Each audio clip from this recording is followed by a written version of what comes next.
ओम काली काली महाकाली कालिके परमेश्वरी सर्वानंदकरी देवी नारायणी नमस्ते। ओम ह्रीं ह्रीं श्रीं ह्रीं त्रीं ह्रीं ह्रीं। ओम क्लीं मूर्ति शारदे ममकार सिद्ध गुरु नमः। सभी लोगों को जय श्री राम, जय हनुमान जी महाराज। देखिए, कुछ तरीके आसान होते हैं झाड़ा फूकी करने के लिए। मंत्र सिद्ध करने में बहुत सारा समय लगता है, बहुत सारा धन भी लगता है, शरीर को भी कष्ट होता है, तो वो सब लोग कर नहीं पाते। आज हम आपको एक ऐसा उपाय बताने वाले हैं जिसमें आपको ना तो जप करना है ना तप करना है और बाधा का हरण भी करना है। भूत प्रेत बाधा हो, तंत्र बाधा हो, दास्तिक दंश हो, सर्प दंश हो, ये तमाम प्रकार की बाधाएं होती हैं। रोग बाधा हो, किसी भी प्रकार की बाधा में आप एक छोटा सा उपाय करके झाड़ा लगा सकते हैं, जिसमें आपको मंत्र तंत्रों का जाप नहीं करना, लंबा समय नहीं देना, लंबा खर्चा नहीं करना। यही एक औषधीय तंत्र के अंतर्गत आता है। एक औषधि है, यदि उसे आप सही मुहूर्त में खोदते हैं, सही मुहूर्त में अपने घर लाते हैं, तो आपके घर में ग्रह दोष की बाधा खत्म होती है, वास्तु दोष भी शांत होता है, उसका प्रभाव देखने को नहीं मिलता, लक्ष्मी का आगमन होता है, कर्ज से मुक्ति मिलती है। इसके साथ साथ ही हमारे घर के बंधन टूटते हैं और बंधन टूटने के साथ साथ उस जड़ी का प्रयोग हम झाड़ा फूकी में कर सकते हैं। भूत प्रेत बाधा, तंत्र बाधा, नकारात्मक ऊर्जा, तमाम प्रकार की बाधा लोगों के ऊपर होती है। इन सब बाधाओं को हटाने के लिए उस जड़ी का हम झाड़े के रूप में प्रयोग कर सकते हैं और उसके मुहूर्त अभी नजदीक है, इसलिए ये वीडियो हम बना रहे हैं। जैसे कि शरद पूर्णिमा, दशमी के दिन भी आप उस जड़ी को ला सकते हैं, लेकिन शरद पूर्णिमा के दिन यदि उस जड़ी को आप लाते हैं तो अति उत्तम माना जाता है। उस जड़ी में 10 गुना ज्यादा ऊर्जा मिलती है। एक मंत्र आप सिद्ध करेंगे, लंबा समय लगेगा, जड़ी सिर्फ एक दिन का काम होता है। जाना है, आपको खोदना है, थोड़ी सी उसकी क्रियाएं करनी है और जड़ी का आपको प्रयोग करना है। सही मुहूर्त में यदि हम जड़ियां खोदते हैं तो बहुत सारी शक्ति होती है, अमृत सिद्धि तक मिल जाती है। जड़ियों में आदर्श होने की शक्ति मिल जाती है, किसी भी रोग को खत्म करने की शक्ति मिल जाती है, किसी दूसरे की विद्या को नष्ट करने की शक्ति मिल जाती है जड़ियों में। सत्यानाशी का एक ऐसा प्रयोग है, हम आपको किसी वीडियो में बताएंगे कि उस जड़ी को यदि आप सही मुहूर्त में लाते हैं और उसका प्रयोग करते हैं अपने शत्रु के खिलाफ, किसी तांत्रिक के खिलाफ, तो उसकी समस्त प्रकार की विद्याएं जो है वो जानता है, वो बेअसर हो जाती हैं, खत्म हो जाती हैं। फिर वो किसी के ऊपर किसी भी प्रकार की विद्या नहीं चला सकता। लेकिन सत्यानाशी का जो प्रयोग है हम बाद में आपको बताएंगे कि उसका दीपावली का विशेष अच्छा प्रयोग है। आज हम लटजीरा, अद्धा जीरा अपमार्ग, एक ऐसी जड़ी होती है, आम जड़ी है, खरपतवार के रूप में पूरे भारत में मिलती है। उस जड़ी का प्रयोग हम आपको बताने वाले हैं। शरद पूर्णिमा के दिन बढ़िया से सुबह सुबह स्नान करिए, ध्यान करिए, व्रत रहिए, यदि आप रह सकते हैं तो 5 और 6 बजे के बीच में लटजीरा का सिंगल पेड़ आप देख के आइए और देखने के बाद थोड़ा सा अच्छा पुष्प, जल, धूप दीप, नैवेद्य आप अपने थाली में सजा लीजिए। जड़ी के पास जाइए, सूर्योदय नहीं होना चाहिए, आपको ध्यान देना है, ठीक है। सूर्योदय के पहले का कार्य है तो आप कर सकते हैं। तो उसको बढ़िया से तिलक करिए, स्नान करिए, धूप धूप नैवेद्य सारी चीजें दिखाइए। इसके बाद जड़ी को प्रणाम करिए, एक धागा, मौली धागा ले दीजिए, तो उसकी डाल में आप मौली धागा को बांध दीजिए और उससे क्या बोलिए, हे धन्वंतरी की बूटी, हम शाम को आपको लेने आएंगे। अपने अंदर इतनी शक्ति समाहित कर ले कि जिस पर्पज से, जिस उपयोग से, जिस कारण हम आपको लेने आए हैं वह हमारा हेतु सिद्ध हो जाए। आपके अंदर इतनी शक्ति होनी चाहिए, ऐसी प्रार्थना करते हुए उसे निमंत्रण दें। हल्दी चावल उसके पास छिड़कें, टीका करें उसका, उसको निमंत्रण देके आप अपने घर वापस आ जाएं। शाम हो, जैसे सूर्यास्त हो जाए, सूर्यास्त होने के बाद आपको फिर उस जड़ी के पास जाना है।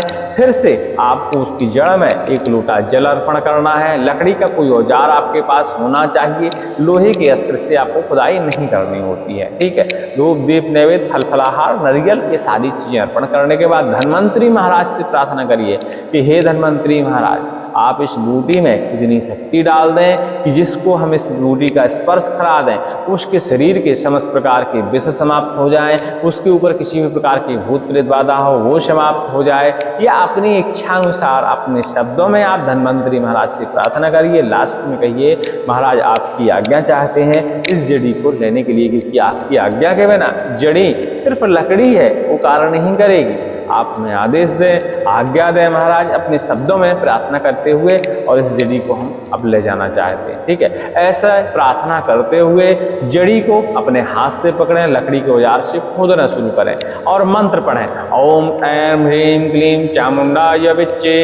इस मंत्र का भी आप खोदते समय पाठन कर सकते हैं, या ओम बंदंडे महादंडाय स्वाहा, ओम बंदंडे महादंडाय स्वाहा, ओम बंदंडे महादंडाय स्वाहा, ओम बंदंडे महादंडाय स्वाहा, ओम बन दंडे महादंडाय स्वाहा। इस तरह का मंत्र 11 से कई संख्याओं आप जब तक पढ़ना चाहें पढ़ सकते हैं, और जड़ी को आप खोद के अपने घर ले आइए। चाहें तो पूरे वृक्ष को ला सकते हैं, लेकिन इसकी जड़ी बहुत उपयोगी है। आप जड़ को आप ले आएं, मूल को ले आएं, उसका उपयोग करें।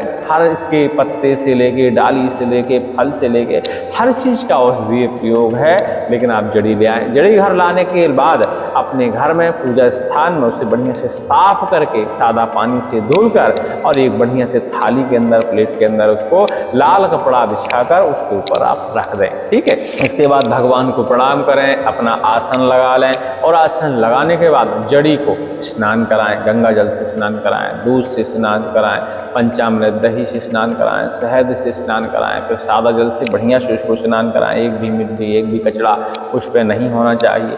बढ़िया से स्नान कराने के बाद उसका टीका करें, धूप दीप नैवेद्य करें, लोभान की उसको धूनी दें। इसके बाद अपने आसन पर बैठ जाएं, एक माला ओम ऐं ह्रीं क्लीं चामुंडाय विच्चे का जाप करें। ठीक है, इसके अलावा आप चाहें तो किसी भी हमारे शाबर मंत्र का प्रयोग भी कर सकते हैं। एक माला आपको जाप करना है, जैसे आसमान काली मंत्र, 84 बंधन काट मंत्र, हनुमान जी महाराज की रुद्रावतार श्रृंखला का भी आप एक माला जाप कर सकते हैं। और कोई मंत्र आपको जाप नहीं करना है, ओम नमो नारायणाय नमः या ओम श्री रामाय नमः, मतलब कोई भी अपने पसंदीदा इष्ट के बीज मंत्र का भी एक मंत्र आप जाप कर सकते हैं। और जाप करने के बाद जड़ी को प्रणाम करिए, उसे लाल कपड़े में बांधकर लपेट कर वहीं भगवान के पास उसे रखा रहने दीजिए। 7 दिन जब वह जड़ी आपके भगवान के स्थान में रखी रहे, उसके बाद उस जड़ी को उठाइए, अपना कपड़ा खोल लीजिए, और उस जड़ी से आप फिर किसी भी प्रकार की बाधा में झाड़ा लगा सकते हैं। मंत्र कोई भी आप पढ़ सकते हैं, ऐसा नहीं जरूरी नहीं है कि जो आपने सिद्ध किया हो उसी मंत्र का आप प्रयोग करें।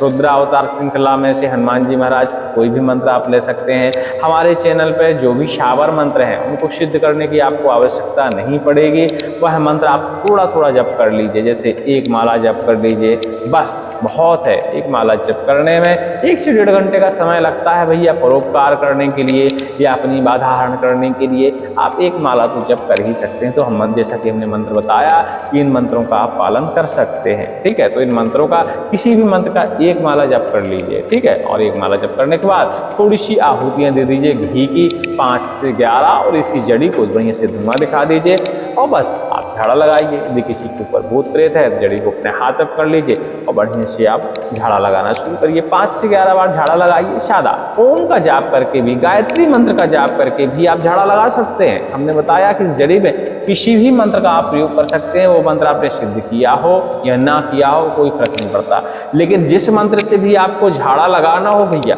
उस मंत्र का नित्य प्रतिदिन आपको जाप करना चाहिए। कितना जाप करना चाहिए? यदि एक माला कर लेते तो बहुत अच्छी बात, नहीं कर पाते तो भाई 11 बार 21 बार 5 मिनट का समय तो सबके पास होता है कि इतना जाप वो कर ही लेगा। कोई भी मंत्र, ठीक है, चाहे रुद्रावतार श्रृंखला का हो, चाहे हमारे चैनल का कोई शाबर मंत्र हो, कोई वैदिक मंत्र हो, गायत्री मंत्र हो, कुछ नहीं आता तो ओम हो, श्री राम हो, ओम नमो नारायणाय हो, ओम नमो नरसिंहाय हो, ओम ज्रीं ह्रीं नरसिंहाय नमः, कोई भी मंत्र से आप झाड़ा लगाइए, 5 मिनट भी नहीं लगेगा और इस जड़ी की ऊर्जा के कारण बाधा शरीर से दूर हो जाएगी। इस जड़ी से आप पीलिया में झाड़ा लगा सकते हैं, गठिया बात में झाड़ा लगा सकते हैं, और बिच्छू दंश के लिए तो यह रामबाण औषधि है। यदि आपने सतपूर्णिमा के दिन औषधि को लाए हैं, सतपूर्णिमा के अलावा और भी इसके विधान है जड़ी के लाने के लिए, जैसे रवि पुष्य योग में लाया जा सकता है, दीपावली के दिन भी लाया जा सकता है, होली के दिन भी लाया जा सकता है, और डिठौनी एकादशी के दिन भी लाया जा सकता है। बहुत सारे मुहूर्त हैं, सर्वार सिद्धि योग में लाया जा सकता है। तो आप चाहें तो इस औषधि को कभी भी लाकर बिच्छू दंश के लिए इस औषधि का प्रयोग कर सकते हैं। बिच्छू दंश में जिस जगह तक दर्द हो रहा हो, जिस जगह तक बिच्छू चढ़ी हुई हो, उस जगह के लाल छोर से आप जड़ी को छुपाकर ऐसे छुपाइएगा और जड़ी को नीचे तक जहाँ तक काटा हो उस जगह तक ऐसे 7 बार फेरिएगा। छुपा के शरीर में स्पर्श होनी चाहिए जड़ी, छुपा कर फेरिएगा और कोई भी मंत्र उसमें फूंक मारिएगा। ओम जिनेम ह्रीम नृसिंहाय नमः, ओम नमो भगवते वासुदेवाय नमः, ओम नमो नारायण नमः। अपनी श्रद्धा अनुसार जो भी मंत्र आपको पता हो उस मंत्र से आप झाड़ा लगाइएगा। ठीक है, ऐसे बिच्छू दंश को झाड़ने वाले मंत्र हमारे चैनल पर बहुत सारे हैं, आप उनका प्रयोग कर सकते हैं। नारसिंह मंत्र का प्रयोग कर सकते हैं, हमारे सावर मंत्र का प्रयोग कर सकते हैं, वक्रचंडी का प्रयोग कर सकते हैं। बहुत सारे मंत्र हैं, किसी भी मंत्र का आप प्रयोग करिए, लेकिन जो भी मंत्र प्रयोग करिए उसकी एक माला जरूर जप कर लीजिएगा पहले ही। ठीक है, तो इस तरह आप बिच्छू दंश में झाड़ा लगा सकते हैं और थोड़ी सी जड़ी नमक के साथ और उसे पीस कर और जिस जगह बिच्छू दंश हुआ हो उस जगह आप रख सकते हैं। थोड़ा सा एक बूंद उसमें नींबू भी आप डाल दीजिएगा, रख सकते हैं। 10 सेकंड नहीं लगेगा और डंक सहित बिच्छू का दर्द खत्म हो जाता है। ये तो परीक्षण वाला प्रयोग है भैया, इसको सैकड़ों जगह परीक्षण किया गया है। हम स्वयं बिच्छू दंश को झाड़ने में इस जड़ी का प्रयोग करते हैं और 100% यह जड़ी कार्य करती है। लेकिन भूत प्रेत बाधा, नजर उतारने में, तंत्र बाधा, मारण मोक्ष उतारने में भी इस मंत्र का आप प्रयोग कर सकते हैं और हमारे चैनल से कोई भी शावर मंत्र प्रयोग कर सकते हैं। यह जड़ी बराबर काम करेगी। ठीक है, इस जड़ी का एक और काम है, जैसे कि आप लंबे समय से किसी रोग से पीड़ित हैं, असाध्य रोग हो, कोई भी हो सकता है, गठियाबात का रोग हो सकता है, सिर दर्द का रोग हो सकता है, आधा सिर दर्द का रोग हो सकता है, शरीर में तमाम प्रकार के रोग होते हैं, कोई भी रोग हो तो इस जड़ी का आप एक छोटा सा अंश ले लीजिए, उसे ताबीज के अंदर भरिए और थोड़ा सा लोभान गुलगुल जलाकर बढ़िया ताबीज को धुनी दिखाइए और ओम जिरेम ह्रीम नृसिंहाय नमः, ओम जिरेम ह्रीम नृसिंहाय नमः, इस मंत्र का पालन करते हुए 108 बार उस जड़ी पे ताबीज से फूंक लगाइए और रोगी को पहना दीजिए। तो उसका शरीर जो है सुरक्षित हो जाएगा, उसके ऊपर ना तो तंत्र प्रयोग हो पाएगा,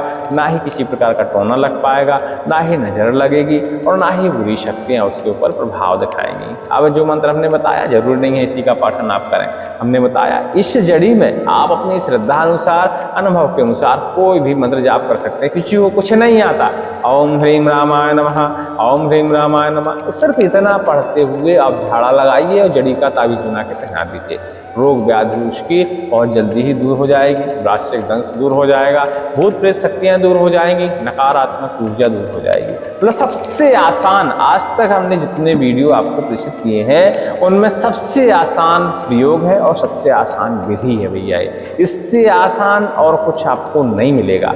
और जब आप इतना नहीं कर पाएंगे तो साधना करने का, मंत्रों की सिद्धि करने का विचार पूरी तरह अपने मन से निकाल दीजिएगा, क्योंकि फिर आप वो नहीं कर पाएंगे। ठीक है, तो आप इन सब चीज़ों का ध्यान रखते हुए इस जड़ी का आप प्रयोग कर सकते हैं। सतपूर्णिमा अभी 3-4 दिन बाद है, बढ़िया से ला लीजिएगा। वही कितना समय लगना है, इतना भटकते हैं, इतना परेशान होते हैं, जगह जगह खर्च करते हैं। भगवान की कृपा हुई तो इस जड़ी से आपकी समस्या का हल हो जाएगा।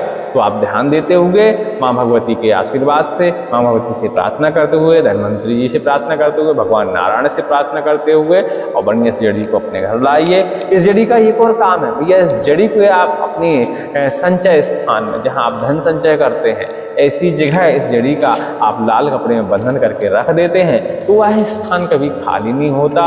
घर की स्त्रियां सुधरती हैं, घर में कुछ ना कुछ ऐसा संयोग बन जाता है कि घर में धन आगमन शुरू हो जाता है। इस जड़ी के हजारों प्रकार के कार्य हैं भैया, आप प्रयोग कर सकते हैं। और एक कार्य है इसका, जैसे गर्भवती महिलाएं होती हैं और उनके प्रसव का समय होता है, बड़ी तकलीफ होती है, इस जड़ी को यदि कमर में कोई बांध देता है कुछ क्षण के लिए तो आसानी से प्रसव हो जाता है। ठीक है, और बाद में इस जड़ी को आप तत्काल बाहर निकलवा लीजिए, प्रसव होने के साथ ही बिना तकलीफ के हो जाता है। इस जड़ी के हमने बताया बहुत सारे कार्य हैं और जब पुराने लोगों से आप संपर्क करेंगे तो इस जड़ी का आपको प्रयोग बताएंगे, उपाय बताएंगे, किस किस काम आ सकती है जड़ी। तंत्र में इस जड़ी का विशेष महत्व हो जाता है। इस जड़ी का हम लोग हवन में भी प्रयोग करते हैं, हवन के अलावा झाड़ा में प्रयोग करते हैं और बाकी उपाय तो हम बता ही चुके हैं। चलिए, अधिक जानकारी के लिए टेलीग्राम में भैया संपर्क कर लीजिएगा और सतपूर्णिमा के दिन इस जड़ी को जरूर लाइएगा। यदि आप कर्ज से परेशान हैं और धन आगमन से परेशान है कि धन नहीं आ रहा है, भूत प्रेत बाधाओं से परेशान है, तंत्र बाधा से और रोगों से परेशान है, घर में नकारात्मक ऊर्जा ज़्यादा है, तो इस जड़ी का आप ला के प्रयोग करें। सभी को जय श्री राम, जय हनुमान जी महाराज।